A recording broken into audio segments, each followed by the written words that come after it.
Bonsoir à tous, bienvenue sur le plateau Equinox Soir, votre décryptage quotidien de l'actualité de lundi à vendredi 19h-21h, 18h-20h, Greenwich, Meantime. Des ministres se succèdent à la tête du département des sports, tout comme des présidents qui se succèdent à la tête de la Fédération camerounaise de football. Derrière un calme apparent synonyme de rapport au beau fixe, entre l'instance fêtière et la tutelle se cache un volcan prêt à tout moment à entrer en éruption. Dernier épisode en date, le processus de finalisation et de la période d'intérim de la Fédération camerounaise de football. La FECAFOOT, à travers ses correspondances des 15 juin et 5 juillet 2021, informait le ministre des Sports et l'Éducation physique du lancement du processus de révision des textes organiques et d'élection à la FECAFOOT. Narcisse Mouele-Kombi, dans sa correspondance au président de la FECAFOOT, reconnaissait que dans un contexte critique et d'incertitude juridique, il n'était pas possible à l'administration de tutelle d'avaliser ou de soutenir l'initiative du processus électoral dans les conditions problématiques où elle était engagée. Le ministre des Sports et de l'Éducation physique va également rappeler à Seydou Mbombo-Dioya la sentence du tribunal arbitral du sport du 15 janvier 2021. Celle-ci annule l'entièreté du processus électoral de décembre 2018 et oblige au retour au statut ex-ante. Pour Narcisse Mouele-Kombi, il est question de surseoir à la tenue de l'Assemblée générale extraordinaire envisagée le 13 juillet 2021. Une décision du sous-préfet de Yaoundé 2 portant interdiction de l'Assemblée générale sera servie aux responsables de la Fédération camerounaise de football la veille des assises, c'est-à-dire le 12 juillet 2021. Cette situation à la FECAFOOT fera réagir au cours de la même journée, c'est-à-dire la journée du 12 juillet 2021, les secrétaires généraux et de la FIFA, Fédération internationale de football association, et de la Confédération africaine de football. Fatma Samoura et Véron Mosengo Omba menacent de présenter la situation de la FECAFOOT aux organes compétents de la Fédération internationale de football association pour considération et prise de décision. Pour éviter donc que la FIFA ne prenne une décision, entre guillemets, Mamadi Mahamat, sous-préfet de Yaoundé 2, et Narcisse Mouele-Kombi, ministre des Sports et de l'Éducation physique, feront volte-face. Seydou Mbombo-Dioya a présidé hier, 13 juillet 2021, l'Assemblée générale extraordinaire de la Fédération camerounaise de football et de nouveaux textes ont été adoptés, ouvrant ainsi la voie au chronogramme du processus électoral. Madame, Monsieur, tout à l'heure à 20h, c'est la grande édition d'information présentée par Cédric Nouffelé. Quant à moi, je vous retrouve après pour Equinox Soir, deuxième partie. Ce sera le temps du débrief.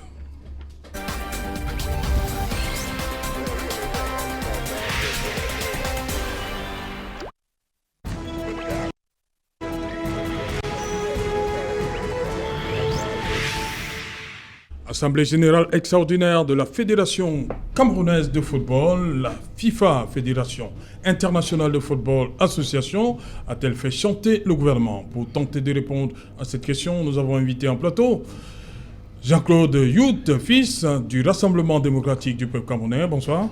Bonsoir, M. Serge Alentou. Merci. Bonsoir à vos millions de téléspectateurs. Merci, bienvenue. Bonsoir, Maître Achille Lodjo. Bonsoir, chers Alain. Bonsoir. Vous êtes du Social-démocratique Front. Effectivement. Voilà, de la cellule juridique, c'est bien cela? Régional. Régionale. Merci Okay. d'avoir une fois de plus accepté notre invitation. En face de vous, c'est Hermine Mailly. Bonsoir Hermine. Bonsoir Serge Alain. Bonsoir. Très connue dans le milieu du football. Hein. Bonsoir. Sur le terrain comme... Comme sur le plateau de télé. Voilà. Hermine Mailly, est-ce que la FIFA a fait chanter le gouvernement quand vous regardez ce qui s'est passé le 12 juillet? Bon, je ne parlerai pas de faire chanter. Il va juste falloir dire aux uns aux autres que la FIFA a rappelé au ministre de tutelle un certain nombre de prérogatives et même de choses qui avaient été faites et dites, ou alors de décisions qui avaient été prises au niveau de la FIFA, parce qu'après, quand vous analysez de bout en bout cette note du ministre des Sports, justement, elle relevait comme imbroglio certains points, notamment celui du 235, justement de la décision du TAS qui maintenait l'exécutif actuel comme intérimaire au niveau de la Fédération camerounaise de football. Et à ce niveau... Aussi, hein. Oui, Quand même, hein. Et à ce niveau, on se posait justement la question de savoir en son sein quels étaient les organes qui étaient en même de siéger. Parce qu'on l'a dit quand on a parlé justement de l'annulation de l'élection de Seydou Mbombo Njoya, on s'est dit quels étaient les organes qui étaient habilités à pouvoir conduire le processus électoral. Et je crois que c'est à ce niveau que véritablement il y a eu couac. Et forcément, le ministre n'a pas pu véritablement s'enquérir de la situation de manière globale pour pouvoir à un moment donné justement nous servir cette note, parce qu'il faut le dire, elle est venue à la suite de nombreux enjeux. Il y a eu moult tractations, il y a eu énormément de dits et de non-dits, justement beaucoup de consultations, et aujourd'hui on est quand même en même de se poser un certain nombre de questions, surtout quand on sait quelles sont les échéances. Les uns et les autres l'ont rappelé à suffisance, et je crois que même au niveau de la FIFA, dans sa note, elle a rappelé, quand elle a semblé dire au secrétaire général de la Fédération camerounaise et par la suite au ministre quelle était justement à l'état des lieux la priorité pour le Cameroun, c'est-à-dire l'organisation de la CAN future. Et je crois que c'est ce paragraphe qui, aujourd'hui, d'une certaine manière, laisse croire ou alors entrevoit une sorte d'immixtion de la FIFA, ou alors ce chantage qui est comme ça aujourd'hui mis en avant pour dire que la FIFA aurait, d'une certaine manière, fait un chantage à l'État du Cameroun pour dire, voilà, si il arrivait justement que vous ne vous en teniez pas à nos principes, à nos prérogatives, on en arriverait justement à, d'une certaine manière, rapporter, parce qu'il faut le dire, Fatma Samoura, dans cette note conjointement signée avec Véronique Monsongo, voilà, on dit qu'ils le porteront. Oui. Justement, les faits au niveau de la FIFA qui, en son sein, siège au sein d'une assemblée générale et après d'un bureau exécutif. Hermine Maillet, justement, on veut comprendre, lorsque Véronique Monsongo et Fatma Samoura parlent de pour considération et prise de décision, quelle décision, qu'est-ce qui pouvait arriver au Cameroun au cas où on maintenait que cette Assemblée générale extraordinaire ne tenait pas hier, 13 avril. Quelle est la sanction qui guettait le Cameroun? Je ne sais pas, parce que moi je ne suis pas au sein de la FIFA, mais pour ceux ou celles qui ne sont peut-être pas à la page des choses, il faut le dire. Aujourd'hui, il y a au sein de la Fédération camerounaise de football un organe intérimaire qui a été adoubé par la FIFA après l'annulation de l'élection de Seydou Mbombo Njoya. C'est ça qu'il s'agit, et c'est à la FIFA qui a donné le libre choix, le TAS de pouvoir choisir quels étaient les organes qui pouvaient continuer cette mission, notamment les élections à venir, puisque l'ancien processus était annulé. La FIFA, fort justement de son implication et des projets au Cameroun jusqu'à l'heure actuelle, a préféré ne pas mettre un comité de normalisation sur pied, parce que vous savez que qui dit comité de normalisation dit gélation d'une certaine manière de tous les comptes et de toutes les activités que la FIFA entreprendrait dans le dit pays. Et quand on sait qu'on était justement main dans la main avec le Cameroun pour un certain nombre de processus au niveau de la FIFA, on a pensé qu'il n'était pas question de mettre, par exemple, un nouveau comité de normalisation comme beaucoup l'ont souhaité, mais de continuer, de laisser, c'est pour cela qu'après on a parlé de continuation, des organes en place, justement mettre sur pied ce processus électoral. Et à ce niveau, la FIFA le dit parce qu'elle se dit, si nous on vous dit que voilà quelqu'un qui doit continuer, pourquoi est-ce que vous devrez vous arrêter pour à un moment donné questionner la qualité de cette personne qui doit continuer? À un moment donné, le débat est allé plus loin, parce que d'aucuns ont dit le ministre n'a pas refuser l'intérim de Seydou, mais qui conteste de manière sous-jacente la qualité des délégués qui étaient appelés justement à aller à l'Assemblée générale pour la validation de ces tests. Et je crois que c'est ce problème, ce gros imbroglio qui a conduit justement à cette multitude de notes que l'on a pu observer au Cameroun en moins de 48 heures, comme vous avez pu le voir. Ça ressemblait à une véritable saga. Donc on a même rebaptisé cela 24 heures chrono pour dire que les événements allaient très très vite. Parce que de part et d'autre, chacun secouait son cocotier, comme on dit généralement au quartier. Et bien heureusement, dans ce sens, on a pu justement stopper déjà à ce niveau ce litige ou alors cette guéguerre qui existe pour le moment entre la Fédération camerounaise de football et son ministère de tutelle. On est passé, comme vous l'avez vu hier, à l'adoption des tests et aux différents délégués. Mais il faut le dire, parce que d'aucuns n'ont pas compris un certain nombre de choses. L'intérim de Seydou Mbombo Njoya court depuis pratiquement 5 mois aujourd'hui.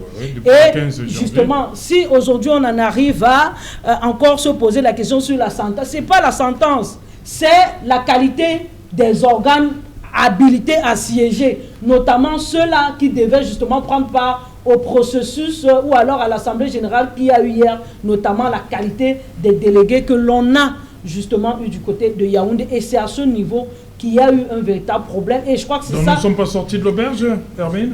Bon, peut-être dans un autre sens, on reviendra certainement dans un autre sens pour essayer de parler de cette affaire de fond en comble. Mais pour le dire comme ça, face à la présentation que vous avez faite, voilà un peu en quelque sorte les faits. Ok. Je vais prendre l'avis de Jean-Claude Youth.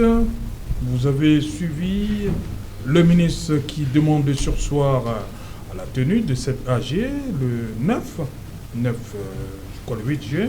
Le 8 juillet.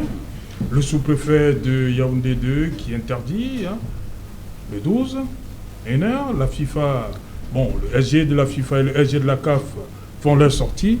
Et le sous-préfet qui revient, on va dire entre guillemets, autorisé. Sur l'autorité. Est-ce que c'est... Comment comprendre cette attitude de l'autorité administrative? Non, l'autorité administrative, en ce qui concerne par exemple la préfectorale, eux, ils sont là pour veiller sur le maintien de l'ordre public et se rassurer que l'ordre public ne sera pas déstabilisé. Donc avant, il avait des informations selon lesquelles l'ordre public pouvait être... Mais puisque si les contestataires, ou bien ceux qui ne sont pas partie prenante, ou bien qui ne sont pas favorables à la tenue de cette assise, ou bien de cette assemblée générale, décident d'aller eux aussi faire valoir leurs droits, il y aura opposition. Et à partir de ce moment, l'ordre public devait être troublé. Mais ça, c'est un élément. Donc, ce qui va dire que lorsque le sous-préfet reçoit les garanties que l'ordre public ne sera pas troublé, il n'y a pas de quoi. C'est une manifestation, c'est un événement normal qui est autorisé. Les garanties sont venues de qui? De toutes les parties. Puisque vous venez de citer, les garanties sont venues de toutes les parties. Prenons un exemple. La FIFA ne s'adressait pas au ministre. Puisqu'en réalité, les tests de la FIFA demandent qu'ils ne puissent pas avoir ingérence dans le cadre de la gestion des affaires internes d'une fédération ou c'est même de la FIFA. Donc, ce qui veut dire que la FIFA ne s'adresse pas au gouvernement. Elle s'adressait également au secrétaire général. Donc, le secrétaire général de la FIFA s'adressait au secrétaire général de l'Africa Foot. Vous avez parlé du besoin de disposer à l'instance délibérante de la fédération de la FIFA le cas. Parce qu'en réalité, là, nous parlons là des correspondances d'un secrétaire général à un secrétaire général. Ils n'ont pas de décision soit d'appréciation en ce qui concerne ce qui peut apporter la cohésion ou bien infléchir une position. Non, ils disent, le secrétaire général, les deux secrétaires généraux disent qu'au cas où l'AG extraordinaire ne se tenait pas hier, il devait porter la situation à l'Africa Foot, aux instances de la FIFA. Ça, c'est un élément. Pour considération et prise de décision. Oui, c'est un élément. C'est assez clair. Oui, mais dans la même correspondance, oui, vous allez aussi relever que la FIFA, qui devait être comme un organe de recours en cas de litige ou de contentieux par rapport aux parties prenantes qui ne s'accordent pas. N'oublions pas que c'est des querelles d'ordre d'interprétation juridique de ces 10 textes qui nous ont amenés à deux normalisations. Ça vient d'où? Mais c'est des interprétations des tests. Et on parle d'annulation et de maintien. On annule un processus et on maintient ceux qui ont été élus. C'est de là que tout part? Non, mais disons tout simplement qu'il y a eu des compositions des assemblées, d'une assemblée générale qui avait été contestée, de par même déjà la désignation de la qualité des délégués. Et ensuite, le processus est biaisé à partir du moment où on dit que les délégués ne sont pas ceux qui devaient y être pour pouvoir élire un bureau exécutif. Alors, ce qui voudrait dire que... mais nous avons déjà connu les décisions du TAS. Donc, ce qui veut dire que sur ce plan, on sait déjà la position sur le plan du tribunal arbitral de sport. Je pense que le ministre des Sports était bel et bien dans son droit quand même, en qualité de la tutelle de cette fédération, pour dire quand même que sur notre sol, lorsqu'une fédération est en train et qui a connu des difficultés qui ont fait en sorte que nous sommes arrivés à 2 normalisations et dont l'image de la nation a été véritablement touché et a connu une certaine érosion, il est nécessaire quand même que, même lorsque vous avez travaillé avec la FIFA, de concert sur l'élaboration des projets de tests, parce que c'est des projets de tests qui ont été adoptés hier, il fallait quand même qu'une copie soit présentée, pour lecture, tout au moins consultation pour régulation au niveau du ministère des Sports. Ce n'était pas le cas.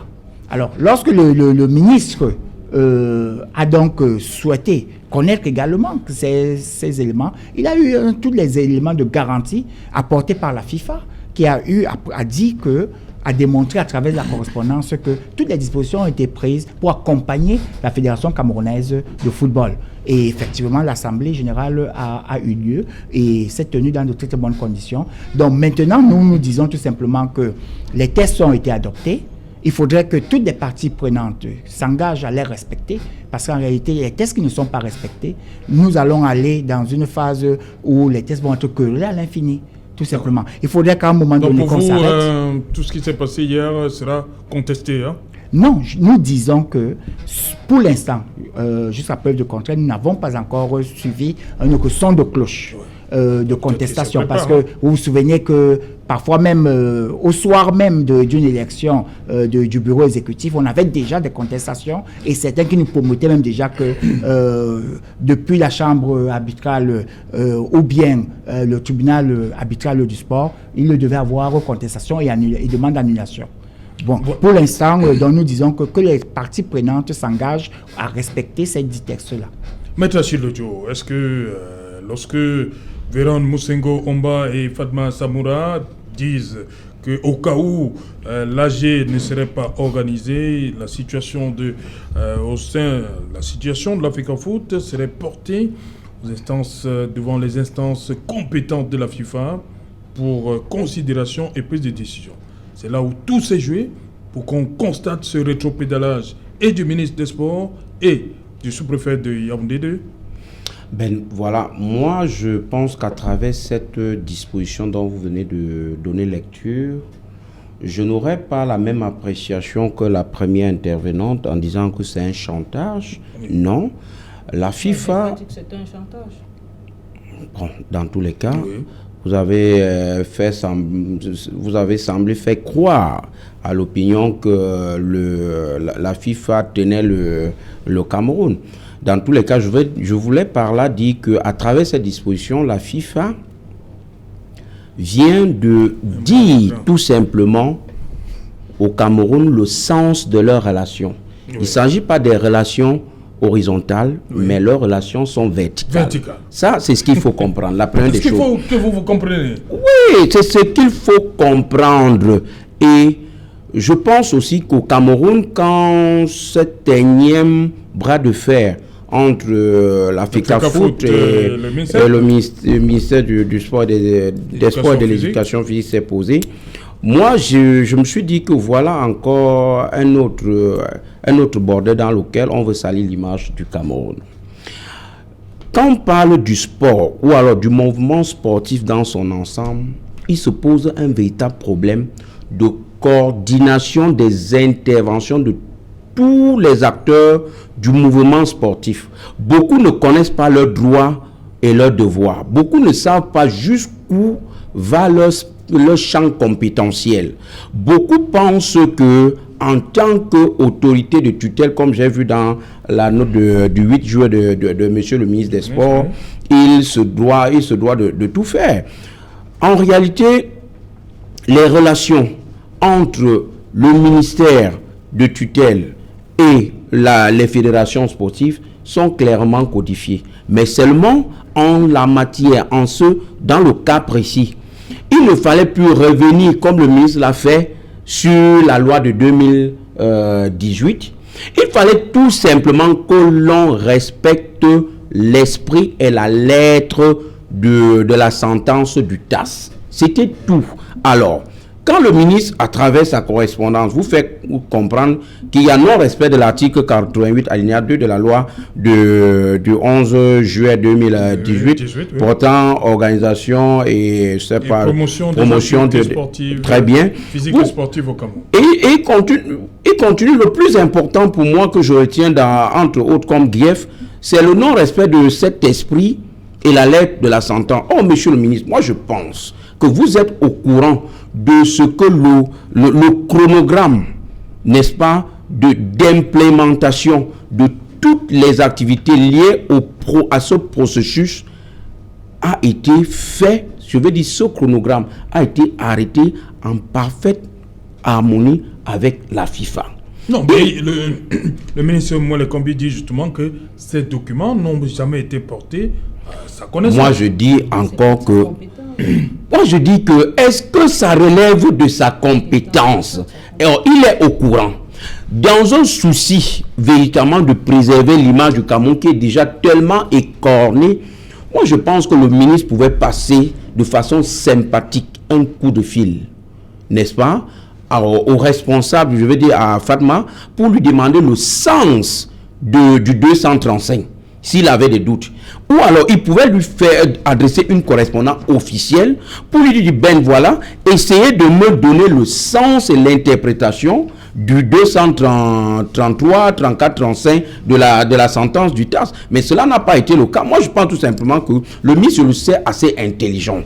Vraiment, pour tomber dans ce genre de coup bas, c'est parce que je me dis, et c'est mon avis qui n'engage que moi, il a voulu protéger une prébande. Vous savez que les enjeux sont trop grands. Il a voulu protéger une prébande. Et lorsque vous mêlez la politique à quelque chose qui est plus logique, ça devient un serpent de mer trop difficile à pouvoir l'encadrer. Moi, je pense également que ce qui s'est passé hier, c'est de bon augure.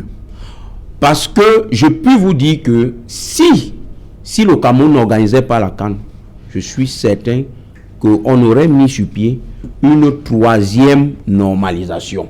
Et si on mettait sur pied une troisième normalisation, je vous jure que ça devait totalement faucher le calendrier de l'organisation de la CAN. Il fallait recommencer à zéro parce qu'il ne faut pas l'oublier, c'est la CAF qui est l'organisatrice de la CAN à travers l'une de ses fédérations. Or maintenant, celle qui implémente toute l'organisation sur le terrain, c'est-à-dire l'organisation, je veux dire la fédération qui est membre, se voit chaque fois changer de responsable. Ça doit prendre, je veux dire l'organisation doit en prendre un coup sérieux et on peut arriver à un niveau où l'on vous dit que le Cameroun est incapable et on place au plan B ou au plan C. Donc, et même à travers cette lettre, vous comprenez que le ministre même vous dit qu'il a été déjà saisi par un autre groupe pour organiser une véritable AG pour lui, qui pense que c'est les constituants de 2019 de 2009 autant pour moi qui doivent être pris en compte. Non, sincèrement, si monsieur le ministre avait des doutes, il pouvait bien évidemment saisir la FIFA pour avoir le sens de l'interprétation. 2009, légitimité reconnue par le TAS. Hein? Sur le plan pratique et logique, la logique même voudrait que 2009 c'est trop loin. Vous pensez que 2009 peut rattraper quoi là-bas, la Fédération camerounaise de football? Mais Serge, oui. Quand vous dites légitimité reconnue par le TAS, non. Il ne faut pas dire ça. C'est un allié en point du TAS, de la décision du TAS, qui fait comprendre justement à la Fédération camerounaise de football ou alors à la FIFA, que 2009 est trop lointain. Trop. Et qu'il n'est pas important de revenir sur 2009. Et c'est fort de tout cela que l'exécutif intérimaire actuel a engagé un certain nombre de processus en étroite collaboration avec la Fédération internationale de football association. Ça, il faut le dire. Parce que quand ils vous disent qu'eux, ils ont confié l'intérim à des gens, c'est que c'est eux qui veillent. C'est eux les gardiens. Ceux-là ne sont que des intérimaires. Et je me réjouis de ce que Medley dit. S'il n'y avait pas, parce qu'aujourd'hui on surfe avec des garde-fous par rapport à un certain nombre d'échéances qui arrivent au Cameroun. Même au niveau de la FIFA, s'il n'y avait pas eu la CAF, je pense que, et même avant le CHAN, un certain nombre de choses ne se seraient pas faites. Parce que vous conviendrez avec moi que c'était la veille, c'est-à-dire un 15 janvier, justement, qu'on annula cette élection de Seydou Momonjoya. Et fort de cela, on s'est posé, on a siégé au niveau de la FIFA pour travailler et se dire qu'est-ce que l'on peut mettre actuellement en place qui ne nous permette pas de faucher tout ce que l'on a déjà entrepris sur le terrain. C'est de ça qu'il s'agit. Et même au niveau de l'État du Cameroun, c'est assez incroyable quand même, parce que vu les efforts consentis, on est revenu ici sur ce plateau moult fois parler des différents chantiers qui bloquent, qui n'avancent pas, qui un temps soit peu absorbent énormément de l'argent aux contribuables camerounais. Et aujourd'hui, la récompense finale voudrait être et devrait être au minimum l'organisation de cette Coupe d'Afrique des Nations. Mais comment comprendre que ce sont encore nous-mêmes Camerounais, les mêmes qui aujourd'hui jouons et surfons avec la fragilité des Camerounais jusqu'à ce niveau. Et il a bien dit, ça fait un mois ou alors un mois avant que la FECAFOOT a saisi le ministre des Sports à travers une note pour le dire, voici le chronogramme. Mais le ministre des Sports n'a répondu que 28 jours après. Pour dire que vraiment on ne peut pas, parce que l'alinéa 200 à partir de 233 jusqu'à 237 disent un certain nombre de choses. Et je vous l'ai dit, le gros du problème, c'est que est-ce que pour vous, c'est 2009. Est-ce que tout ce que rappelle le ministre des Sports, et ce qui n'est pas dans son bon droit de rappeler, est-ce que tout ce qu'il rappelle, pour parler de manière triviale, est-ce que c'est faux, tout ce que rappelle le ministre des Sports? Emine Maï d'abord. Est-ce que c'est... Tout ce qu'il rappelle là. Le ministre des Sports rappelle un certain nombre de dispositions qui sont certainement pas, qui sont pas vraies. Pourquoi? Parce que tout part d'une sentence. Qu'est-ce que dit la sentence sur le fond et sur la forme? Il faudrait que les uns et les autres, et moi ça m'embête un peu que rendu à ce jour nous soyons encore sur les plateaux à parler de la sentence, parce que je trouve ça assez belliqueux. C'est un tacle irrégulier, comme on dit généralement dans le jargon du football. C'est un tacle irrégulier parce que justement, pour avoir pris effet et cause... Quel intérêt le ministre a rappelé ça, tout ça? Même nous l'a dit tout à l'heure, qu'il a pris effet et cause pour un camp. Non, vous n'allez pas dire ça. Si, ce PG, il a toujours fait et il a toujours dit, il ne s'en cache même pas. Puisque quand il vous rappelle qu'il y a une autre bande qui entreprend justement d'organiser laquelle, qui est reconnue ou qui siège où, qui gère les affaires du football, pour quand et comment. Pourquoi est-ce que vous vouliez que tous les jours vous soyez sur les chantiers pour des visites avec un président de la FECAFOOT à vos côtés, son secrétaire général et tous ceux-là qui l'accompagnent, et venir après écrire que c'est une autre personne qui est président de la FECAFOOT? Mais moi je ne sais pas si les uns et les autres comprennent ça. On peut quand même réagir aussi quand même, parce qu'elle n'a pas la science infuse. Non, soyez galant. Oui, on est galant parce qu'en réalité, elle fait de ces accusations. Vous allez vous passer la parole. Oui, c'est des accusations on va être galant. Je ne me souviens pas. Jean-Claude, on va être galant avec Hermine Maï. On est d'accord. Permettez que Hermine aille jusqu'au bout. Je vais vous passer la parole. Hermine, vous allez. Vous avez terminé? Oui. Ok, Jean-Claude, allez-y. C'est étonnant. Où et quand le ministre des Sports a dit que l'actuel président par intérim de la Fédération camerounaise de football n'est pas légitime. Je peux me permettre parce que je peux le... Permettez à Camille de répondre, vous allez revenir. L'histoire, il faudrait peut-être que l'on refasse l'histoire pour vous parler de cette histoire de dissolution de ligue de football professionnel, où à un moment donné, les fonds qui étaient alloués à cette ligue pour justement l'apport de l'État au paiement des salaires des joueurs a été reversé à qui, où, quand et comment. Lorsque l'on a demandé au ministre des Sports, à un moment donné, de donner les stades pour justement le déroulement des différents championnats, qu'est-ce qui s'est passé? Il a fallu qu'on tape sur ses doigts. Et c'est des faits comme ça, on les multiplie. Justement, on multiplie les choses comme ça. Dernièrement, quand on vous parlait des fameux 200 millions pour la reprise après un blocus de 2 mois, quand vous parlez de fonds, il faut payer, il faut de le compte d'emploi que l'on demande aujourd'hui. Mais l'autre fois, quand on donne à une autre bande, on ne demande pas de compte d'emploi. Et pour finir, on attend de bloquer 2 mois. Et après un matin, on vient redonner de l'argent sans compte d'emploi. Bon, est-ce qu'on peut... vous voyez, le téléspectateur peut être là et il le sort de là, franchement, on peut croire qu'elle est très convaincante sur ce plan. Lorsqu'on parle, par exemple, du financement, où on dit qu'il faut un compte d'emploi, est-ce que c'est le ministère des Sports qui débloque de l'argent? Donc, c'est le ministère des Finances qui demande un compte d'emploi dans le cadre du déblocage. Dans ce cas, ce n'était pas le ministère des Finances qui l'avait demandé, c'est le ministre dans une note de ses notes. Le ministre de tutelle, qui est le ministre des Sports, il le transmet ce qu'il faut pour pouvoir être en situation de déblocage des fonds à partir du ministère des Finances. Et il y a une orthodoxie de la gestion des finances. Il faut relire la loi sur le régime financier de l'État. Ça ne se passe pas comme ça.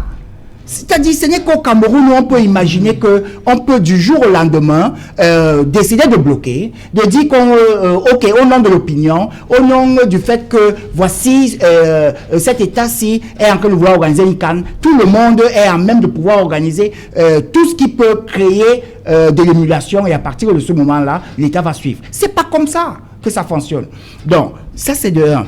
Et de deux, quand on revient, quand on veut mélanger maintenant Ligue professionnelle de football et fédération, et que le ministère est en train de vouloir trouver une régulation pour que les deux parties puissent s'entendre sans toutefois s'immiscer dans la gestion interne, alors là, maintenant, on va commencer à accuser un ministre des Sports. Bon, ça c'est de un.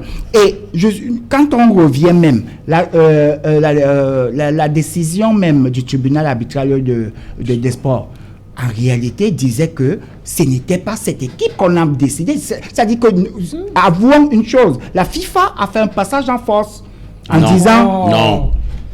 Entre l'interprétation de la décision du TAS qui annule le processus et qui dit que ce n'est pas ça. Ce n'est pas cette équipe-là qui est légitime. La FIFA ne l'a jamais dit. Ce que vous ne savez pas, c'est que ce que l'on a annulé, c'était les statuts et les tests de l'élection qui ont conduit justement à l'arrivée de Seydou Bombondjoya. Peut-être justement... Ça voulait dire qu'on va travailler avec les textes de 2012. Ça voulait dire donc qu'au sorti de là, cette équipe, au sens, si on appliquait uniquement les décisions du TAS, cette équipe n'était plus là.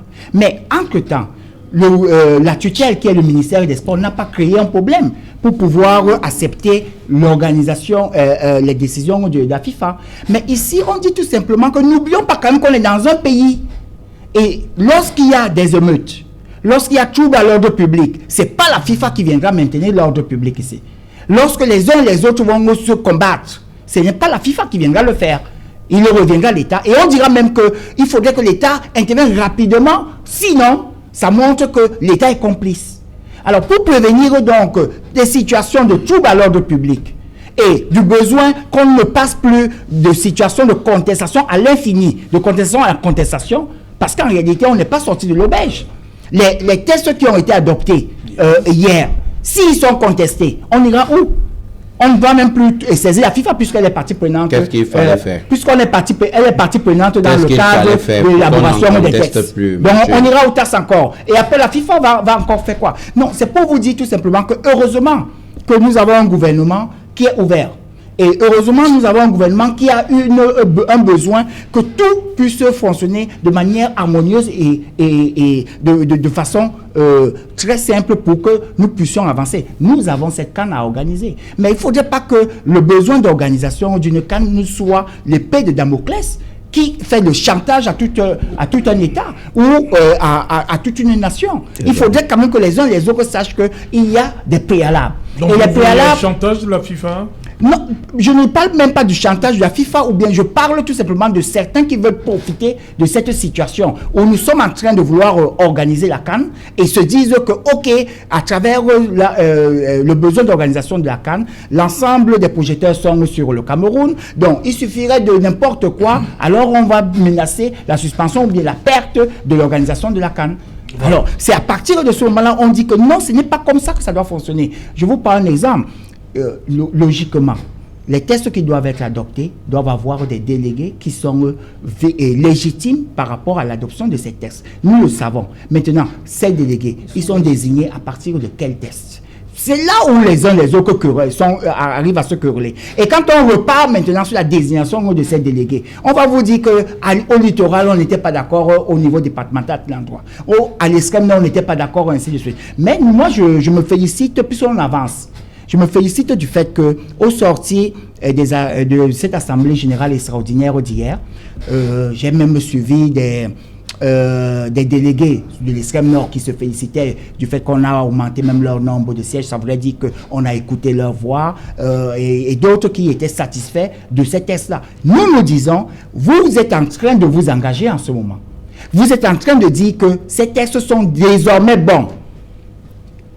Arrêtons, on peut améliorer des tests sur le plan juridique, mais qu'on le sait, on peut améliorer des tests à l'infini. Mais maintenant, avançons. Vous avez dit que ces tests-là représentent à peu près l'équilibre de toutes les attentes. On va aller aux élections, on va avoir un bureau exécutif et il faudrait qu'on cesse de se donner un spectacle sur le plan international. Voilà, Maître Achille Lodjo, le Cameroun a voulu tout simplement préserver sa CAN en faisant ce rétro-pédalage? Non, le Cameroun n'avait pas le choix. N'avait pas le choix. On n'avait pas le choix dans le contexte actuel. Il faut se dire la vérité. Le représentant du RDPC, M. Yout, est en train de vouloir perdre vraiment les téléspectateurs sur cette question parce qu'elle est simple, la question. Est-ce que la sortie de M. le ministre des Sports et de l'Éducation physique du 8 juillet 2021 est appropriée? Non. Oui, au vu des éléments dont il disposait. Allons au cas par cas, oui, au vu des éléments dont il disposait. Il a trois griefs que soulève M. le ministre des Sports. On respecte les dispositions de la loi en vigueur au Cameroun. Et cette disposition, c'est l'alinéa 2 de l'article 88 de la loi de 2018 portant organisation et promotion des activités physiques et sportives au Cameroun. Qui lui reconnaît le caractère de tutelle. Voilà. Non, ça lui reconnaît le droit de conformité. Laisse-nous parler. Maintenant, est-ce que le droit de conformité lui permet de suspendre un processus tel que celui-là qui est validé par la FIFA? C'est pas lui qui a J'ai commencé par vous dire. Le ministre Moulay Kombi demandait simplement que les documents soient portés à sa connaissance. Non, sèche. C'est ce que le ministre dit. Restons cartésiens. Oui, le ministre dit. Cartésiens. Qu'est-ce que le ministre dit à la fin de sa en conclusion? Qu'est-ce qu'il dit? De suspendre le processus électoral. C'est ça. Maintenant, il avance un certain nombre de griefs. Il avance un certain nombre de griefs. Oui. Le non-respect de la législation en vigueur. Oui, oui. Maintenant, l'illégitimité du corps électoral. Oui. Lui, il pense que c'est l'Assemblée de 2009 qui doit... et en plus, le dernier, c'est que ce n'est pas les dirigeants actuels qui devraient porter ce processus. Et il dit qu'il a reçu déjà les correspondances relatives aux 44 membres de l'âge de 2009 qui avaient été adoubés par la campagne. Si vous êtes un ministre des Sports et que vous avez déjà connu des contestations, de normalisation et tout, Et vous savez très bien que les mêmes sont encore à même de pouvoir revenir ou contester. S'ils ne sont pas associés au processus, ça voudrait dire qu'on a reculé. Non, pose-moi la question. C'est ça dont tu as la question. Si Donc, moi, je suis il ministre, que toutes les parties reviennent, tout au moins à ce qu'on appelle au football. Si je suis ministre des Sports du gouvernement SDF en pareille situation, je passe un appel amical aux responsables fêtiers de la FIFA. Ou alors, si je ne le fais pas de façon officielle, je les saisis. Parce que toute cette discussion, tout cet amalgame, tourne autour du sens du 233, 34, 35 de la sentence. Donc, si on était aujourd'hui, comme la FIFA a sorti une correspondance co-signée avec la CAF, vous allez vous rendre compte que tous ceux qui vont tenter d'aller à l'encontre de ce sens, de cette interprétation, se verront tout simplement raboués, ne pourront pas avoir gain de cause. Donc, tous les griefs soulevés par le ministre des Sports ne passent pas, non pas pignon sur rue. Merci, Maître Achille Lodjo. On rappelle, merci à vous d'être là. On rappelle ce siège vide là, c'est celui du représentant du mouvement pour la renaissance du Cameroun. Voilà, nous avons invité au débat. Nous sommes trois, mais dans un instant, donc, ce sera le 20h de Cédric Noufélé. Avant cela, une page de pub.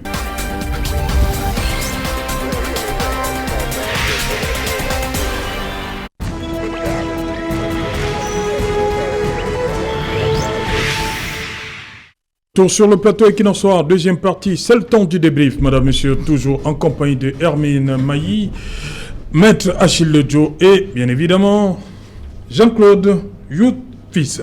Jean-Claude Youth-Fils, cette réaction du secrétaire général adjoint du comité central du RDPC, elle vient à point nommé?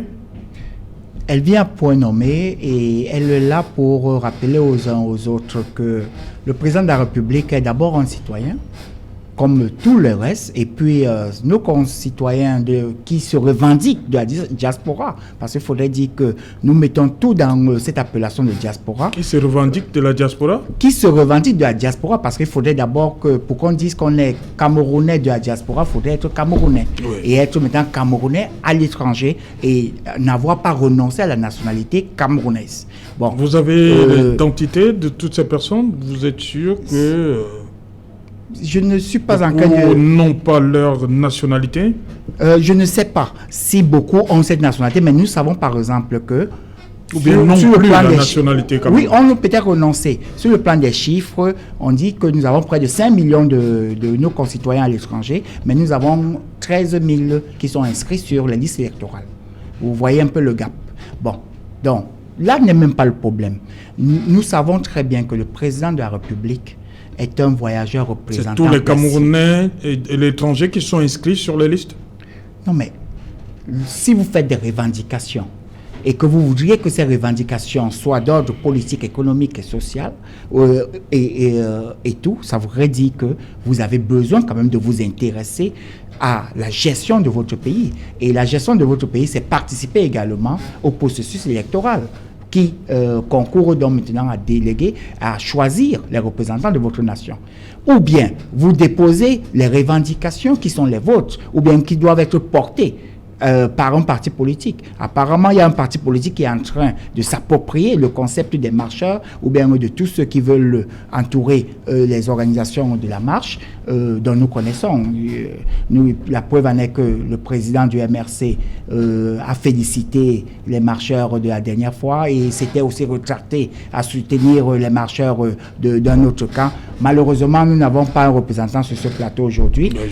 On attendait de pied ferme M. Charles Dicam pour pouvoir nous faire comprendre la notion MRC basse MRC, qu'est-ce que ça voulait dire. Mais pour revenir à votre question... C'est pour ça qu'il devait être là? Mais pour revenir à votre question, non, il devait nous expliquer parce que moi j'avais des questions à lui poser sur ce plan-là. Non, vous pouvez poser, vous avez peut-être son numéro, vous allez lui poser après. Oui, pour revenir à votre question, nous disons que le président de la République, même en visite privée, et surtout que nous sommes en train de sortir progressivement de la pandémie du Covid-19. Oui. L'économie mondiale en a souffert. Les économies des États ont souffert. L'économie camerounaise a connu une certaine résilience. Il faudrait maintenant entamer des tractations. La place de Genève est une place tournante du monde des affaires, que ce soit sur le plan européen ou bien mondial. Donc, ce qui voudrait dire que le président de la République, qui est toujours en travail, même lorsqu'il est en visite privée, est toujours là pour les intérêts supérieurs de la nation. Alors, quelle image c'est pourquoi il ne faut pas perturber le Il ne faut pas perturber parce qu'en réalité, même la crédibilité, même la capacité à pouvoir encourager les investissements au Cameroun et à attirer davantage des investissements pour améliorer les conditions de vie de nos concitoyens, ceux-là qui sont en train de vouloir parler de l'image et de l'intérêt de notre nation, il est tout à fait utile que l'institution qu'est le président de la République ne soit pas perturbé dans l'exercice de ses fonctions. Voilà, Maître Achille Ledjo, tout a commencé par ce départ du président, tel que l'indiquait le communiqué du ministre directeur du cabinet civil, Samuel Vondo Ayolo. Le président a quitté, ainsi que son épouse. Ils ont quitté le territoire camerounais. C'était dimanche 11 juin et on a vu les réactions au niveau des réseaux sociaux, les Camerounais de la diaspora qui étaient manifestés. On a vu également cette sortie de l'ambassadeur qui mettait les Camerounais de la Confédération helvétique en garde contre tout ce qui pourrait perturber, entre parenthèses, le séjour du chef de l'État là-bas. Comment vous regardez surtout cette réaction du ministre Grégoire Wona? Comment vous appréhendez tout ce qui se passe là? Je pense tout simplement que depuis que vous parlez là, je me retiens de rire tout simplement. Oui. Le Cameroun est véritablement un pays où le juridique est à géométrie variable, sincèrement. Oui. Je me réjouis aujourd'hui de constater que monsieur l'adjoint au secrétaire général du comité central RDPC, M. Grégoire Wona, dit que les droits de l'homme concernent tout le monde. J'ai envie de rire. Oui. On parle maintenant des droits de l'homme lorsque son champion est menacé. Il dit que les droits de l'homme concernent tout le monde. Justement, on évoque les droits de l'homme maintenant lorsque son champion ou leur champion semble menacé. Dans tous les cas, je voudrais demander à ce ministre et à Jean-Claude Youth si depuis là ils sont allés voir les conditions dans lesquelles vivent les détenus et les prisonniers de la prison de New-Bell, de Nkondengue. Je veux savoir si vous connaissez les conditions dans lesquelles les gardés à vue vivent dans les chambres de sûreté au niveau des brigades et des gendarmeries. Non. Ne faites pas des interventions sélectives. Quand on parle des droits de l'homme, c'est pour tout le monde. Et aujourd'hui, monsieur le président de la République expérimente un peu le fait de ne pas savoir respecter les droits des autres. Le président de la République, c'est toute une institution. Je ne suis pas d'accord avec ceux qui pensent qu'on devrait porter atteinte, que ce soit sur le plan moral ou physique, à une institution comme la présidence de la République, car voyez-vous, le SDF a tenté à plusieurs reprises de briguer la magistrature suprême. Si tel était le cas, le chairman John Foudi serait à la tête de ce pays depuis 1992 et je ne pense pas que moi, en tant que cadre régional aujourd'hui du SDF, je pourrais supporter un manque d'humiliation à l'endroit du chairman. Donc vous comprenez l'attitude de Jean-Claude Youth alors? Non, je ne comprends pas. Il faut qu'on saisisse bien ma logique. Oui. Le président, c'est une institution à qui nous devons respect. Oui. Mais seulement, ce qu'il vit là-bas, c'est ce que nous vivons ici, là, chaque jour, et il n'a jamais maudit. C'est ce que les gens... Maître Ledjo, vous dites également que vous, en tant que militant du SDF, vous n'auriez jamais accepté que, si jamais John Foudi a cédé à la magistrature suprême, aujourd'hui, John Foudi n'est pas au pouvoir. Oui. C'est le champion de M. Youth qui est au pouvoir. Je dis donc, en tant qu'institution présidentielle, nous devons de la respecter. Oui. Ça voudrait dire que même si c'est le président national, le chairman John Foudi, qui était là-bas, j'aurais exigé le même respect que j'exige aujourd'hui. Je dis tout simplement qu'on ne doit pas faire des sorties sélectives du genre le président de la République est là-bas, il faut respecter ses droits. Mais est-ce que lui-même il respecte les droits des Camerounais ici? Est-ce que vous, monsieur le ministre Grégoire Ona, vous avez déjà pris votre plume pour faire une sortie, demander qu'on respecte les droits des Camerounais, les droits fondamentaux des Camerounais ici au pays? Que non. Autre chose qui n'est pas des moindres, ça ne pouvait pas passer inaperçu. Vous savez que le vaccin qui est arrivé au Cameroun, à ma connaissance, vaccin Covid, c'est AstraZeneca, c'est ça? Alors, il y a... Sinopharm aussi. Il fallait d'abord commencer par Sinopharm. Sinopharm. Je voudrais savoir véritablement, le président de la République est de l'autre côté. Il s'est vacciné avec quel des deux vaccins? Effectivement, parce que je sais qu'il y a un des deux vaccins, je veux faire de contre-publicité pour aucune de ces maisons, qui... On vous fait comprendre que si vous avez ça, vous devez prendre un autre. Bref, vous n'aurez pas accès au. Mais le voilà là-bas. Elle a dit, laissez-moi parler, s'il vous plaît. Elle a dit que le président de la République du Cameroun s'est vacciné avec autre chose et laisse sa population se vacciner avec autre chose qui est interdite sur le territoire européen. Je me pose la question. Je pense qu'en tant qu'un démocrate et quelqu'un qui est épris de transparence dans ce sens, pour amener les Camerounais à comprendre que effectivement le vaccin, la campagne de vaccination anti-Covid n'est pas un machin, alors je pense qu'il devrait nous dire effectivement quel vaccin il a déjà, est-ce qu'il s'est fait vacciner et quel vaccin effectivement il a pris. Et pourquoi il laisse les Camerounais se vacciner avec autre chose que ce que lui-même il s'est fait vacciner. Donc vous avez la réponse vous-même? Je l'interpelle. Si j'avais la réponse, je ne l'interpellerais plus. Je tirerais une fois les conséquences. Je dis que le président de la République, en tant qu'un grand démocrate, en tant que quelqu'un qui est épris de transparence, il doit être la vitrine et l'exemple. Il doit nous dire avec quel vaccin il s'est. Merci, ça c'est un autre débat. Hein? Non, c'est important. Oui, il est sur le territoire européen et nous pensons qu'il s'est vacciné. Il doit nous dire avec quel vaccin merci, Maître Ledo. On reste sur le court séjour privé du président et son épouse en Europe. Hermine Mailly, le ministre Ona, dit également que la violence sous toutes ses formes est proscrite. Bien sûr, sous toutes ses formes. Et je pense que Maître, dans son déroulé aussi, aurait pu justement évoquer aussi cet aspect qui, au-delà d'avoir un certain nombre de droits, il faut aussi justement rappeler aux uns aux autres à leur devoir. C'est clair, la violence elle est proscrite.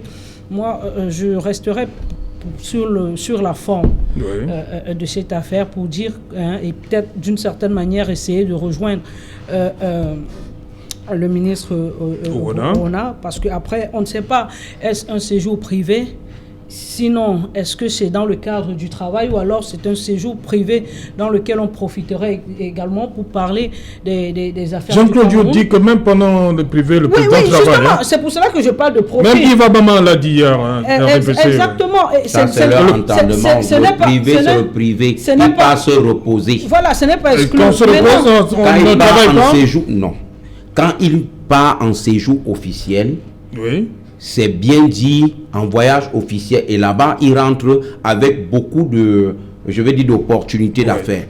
Actuellement, c'est un séjour privé. Rien n'est exclu que dans un agenda, il rencontre. Mais ce qui est officiel, c'est qu'il passe se reposer, c'est privé. Rappelons à Maître Ledo qu'il n'existe pas seulement le séjour officiel, il existe aussi la visite d'État. Il y a la visite d'État, il y a la visite officielle, il y a la visite privée. Très bien. Mais maintenant, lorsqu'on est président de la République, dites-nous à quel instant le mandat s'arrête ou bien il est mis entre parenthèses dans l'exercice du mandat. Chez nous, donc, quand le président est en séjour privé, il ne veut pas qu'on le dérange. Ça n'enlève en rien sa possibilité de pouvoir rencontrer qui que ce soit. Monsieur, si le président rentre sans aucune opportunité d'affaires, vous allez l'en vouloir. Aussi pas en visite officielle. quelque part. C'est pour rencontrer peut-être le patronat de notre pays. Merci. Et il doit rentrer nous rendre compte de ce qu'il a ramené là-bas. Hermine. Ces jours privés ne nous ramènent rien. Ces gens-là, je crois que Maître Lejo a bien fait de clore le débat. Et il a dit en des termes si simples, séjour privé veut dire qu'il ne voudrait pas qu'on le dérange.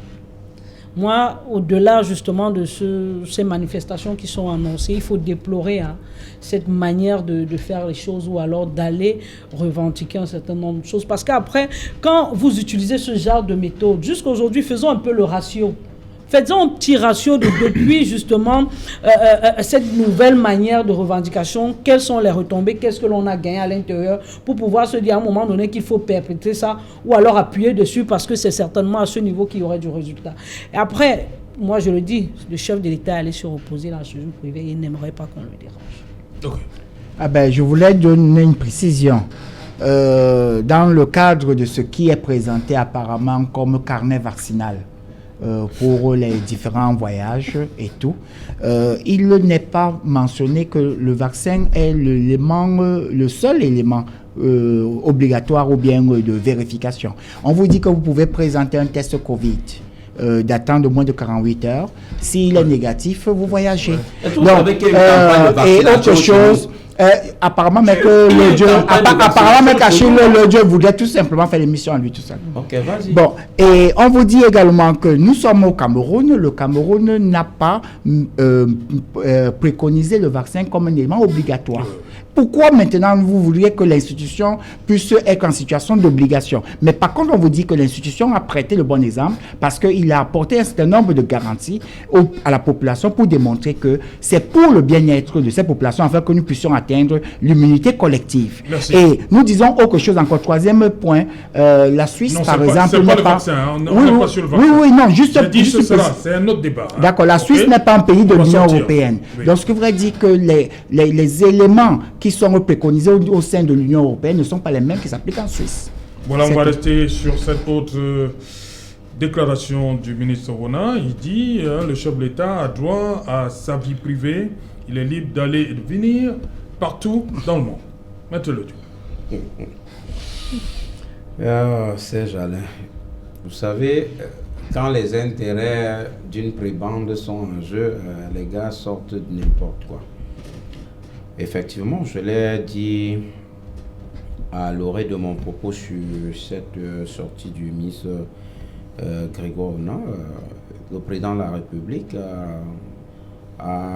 est bénéficié d'un certain nombre de droits que l'on devrait respecter.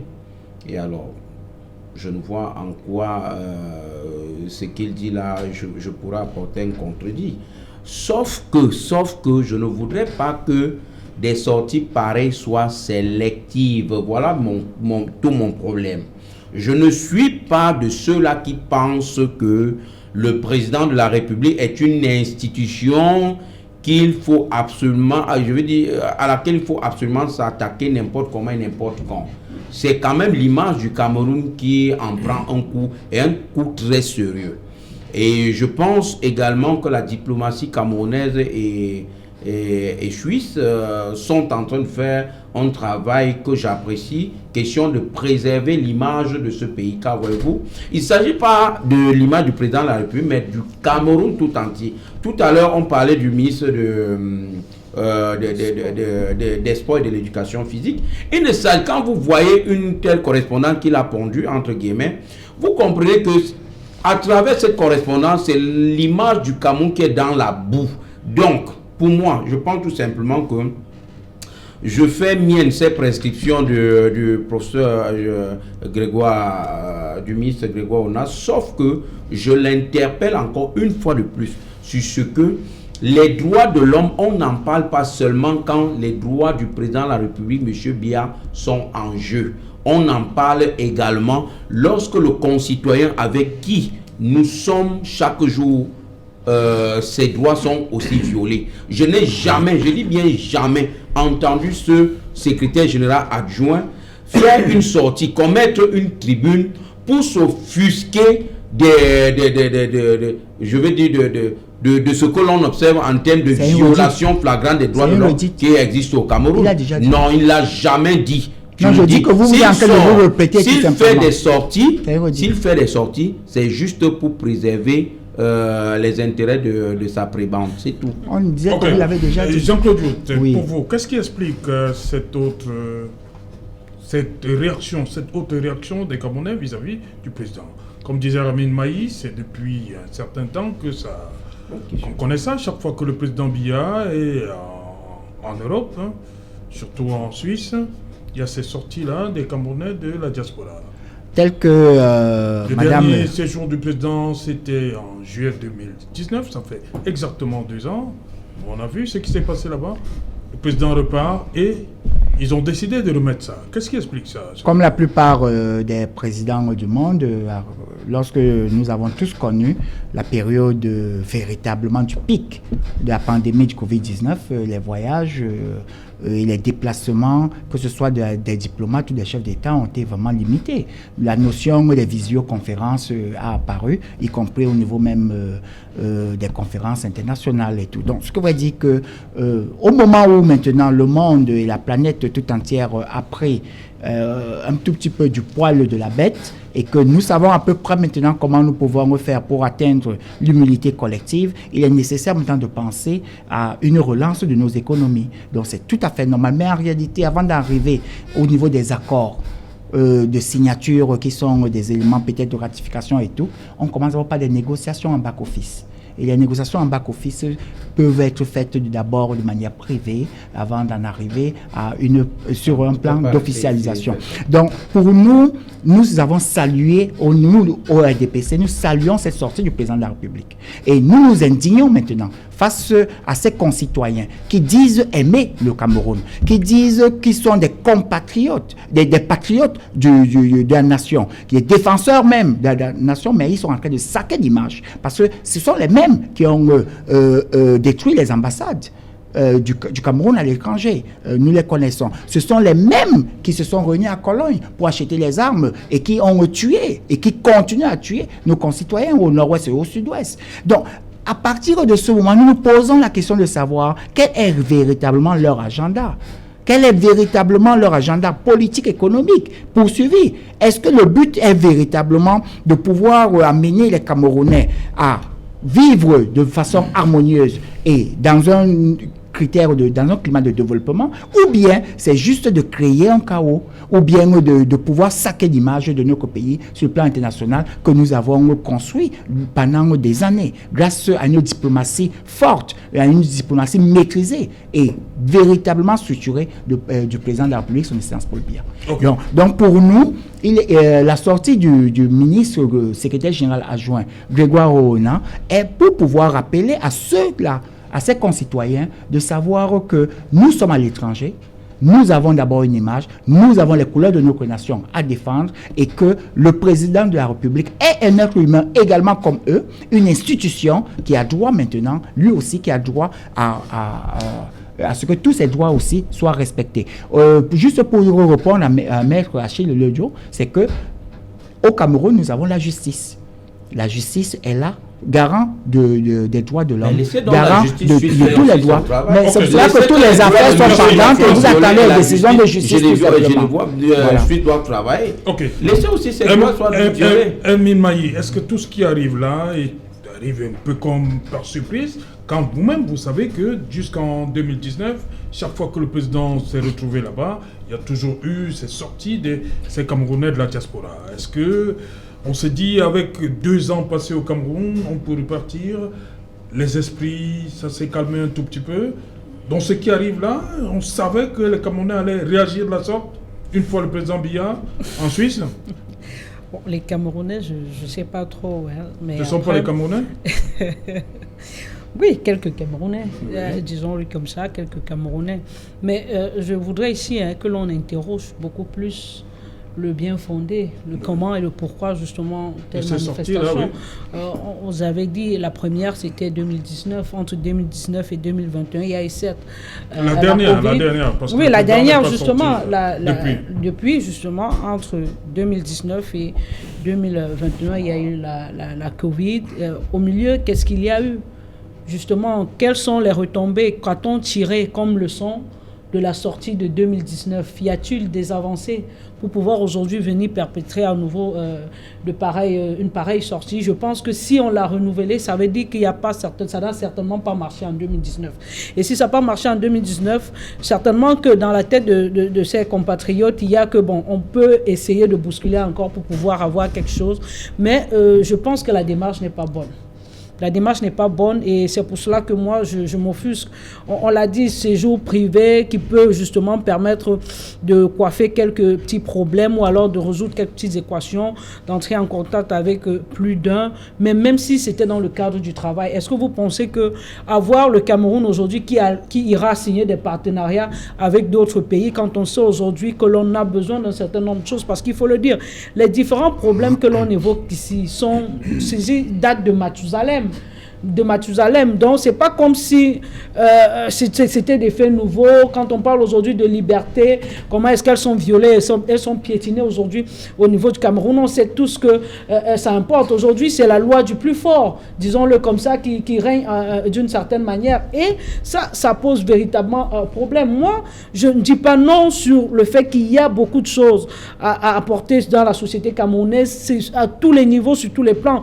Vous voyez ici aujourd'hui dans le sport précisément, le sujet principal, il y a énormément de couacs. Et vous verrez que les couacs, ça ne date pas d'aujourd'hui. Ça fait des années et des années. On a du mal avec le développement des infrastructures, le développement de notre football, le mouvement sportif qui en lui-même est grippé parce que justement la machine étatique a du mal à définir une réelle politique sportive. C'est-à-dire qu'aujourd'hui, on est seulement dans le cadre du football, mais ces différentes choses touchent tous les pans de la société. Mais non, est-ce que l'on ira justement de cette manière résoudre tous ces problèmes face auxquels nous sommes aujourd'hui? Moi, je dis non. Sinon, entre 2019, je vous dis, et 2021, il y a eu quoi à l'intérieur? C'est-à-dire, quelles sont les retombées de 2019 pour qu'aujourd'hui, en 2021, on puisse mener une action pareille? Ça veut dire certainement que ça n'a pas marché et forcément, on ne devrait pas. Puisqu'on dit très souvent, les mêmes causes produisent les mêmes effets. C'est-à-dire qu'on ne devrait pas répéter des choses qui ne marchent pas. Parce que pour moi, juste aujourd'hui, ça demeure et c'est pas la bonne méthode, c'est pas la bonne manière. Il y a énormément de problèmes au Cameroun, énormément, beaucoup. En fait, sur tous les domaines sont pratiquement touchés aujourd'hui. Mais est-ce la voie, est-ce le lieu? Et très souvent, les uns et les autres posent souvent ce problème de ceux-là qui sont là-bas. Parce que tout à l'heure, quand vous avez dit Camerounais, je vous ai dit, bon, les compatriotes qui sont quelques-uns, je ne sais pas s'ils sont plus majoritaires que ceux qui sont ici au Cameroun et qui vivent certainement mieux ces différentes frustrations. Donc, je pense que c'est un couteau à double tranchant et que les uns et les autres, surtout les détenteurs de ce mouvement, puissent avoir une réflexion un peu plus approfondie de la chose pour voir dans quelle mesure ils pourraient réellement, mais alors réellement, aider le Cameroun un temps soit peu à sortir de cet engrenage dans lequel il est. Voilà, Maître Chivedio, vous comprenez ces mouvements-là tout le temps qui... Ouais. Vous avez du président Biya et son épouse, chaque fois qu'il se trouve là-bas, vous comprenez pourquoi ça... Le président Biya et tout son entourage et toute sa clique devaient déjà se poser une question. Est-ce qu'en 1982, ces séjours étaient perturbés? Il faut comprendre tout simplement qu'aujourd'hui, c'est un réel divorce qui s'observe entre le président de la République, M. Paul Biya, et la diaspora. Il faut que cela soit clair. Tout ce que je Il a été élu à 53% lors de l'élection présidentielle par la diaspora. Je ne sais pas de quelle diaspora Maître Haché Lodjo parle. De quelle diaspora parle votre ministre, votre secrétaire général adjoint? De quelle diaspora il parle? Les droits de votre président, M. Paul Biya, puisque c'est votre président à vous seul. Ces droits doivent être violés et le ministre appelle les uns aux autres à respecter les droits de M. Biya. Qui? C'est vous qui devez respecter les droits de M. Biya. Il a parlé des concitoyens, il n'a pas parlé de la diaspora. Ceux-là, les concitoyens qui sont où? Le problème, c'est qu'ils sont en train de recuser le mot diaspora. Monsieur You, écoutez, la diaspora a voté, vous ne pouvez pas. Le président de la République, son excellence Paul Biya, lors de l'élection présidentielle, à 53%. C'est de ça dont nous parlons. Donc maintenant, nous disons que c'est des concitoyens. Mais si vous mettez dans diaspora, nous allons vous dire que cette diaspora est favorable et est même en train de renouveler sa confiance au président de la République. Qu'on laisse donc il y a un mouvement samedi, non? Vous êtes au courant? C'est la diaspora qui a élu M. Biya, qui sera là samedi. Mais si vous êtes certain d'avoir eu 53%, ça veut dire sur 5 concitoyens qui sont là-bas, 6, je veux dire sur 10 concitoyens, 6 sont votés pour président Biya. Vous avez peur de quoi? Pourquoi avez-vous peur? Jusqu'à ce que la police de Genève prenne des circulaires pour interdire l'accès au site de M. Biya. Non, soyons sérieux et restons dans la problématique. C'est le président de la République quand même, hein? Justement, je dis c'est le président de la République, je n'ai jamais dit non. Mais seulement, je me pose la question que je pense être fondamentale. Est-ce qu'en 1982, M. Youth, est-ce qu'en 2011, votre président, son séjour, que ce soit des classes officielles, ou alors, quand je parle de votre président national du RDPC, on se comprend maintenant. Alors, champion. Oui, votre champion. Alors, est-ce qu'en 2011, ces séjours sous ces différentes casquettes étaient perturbés?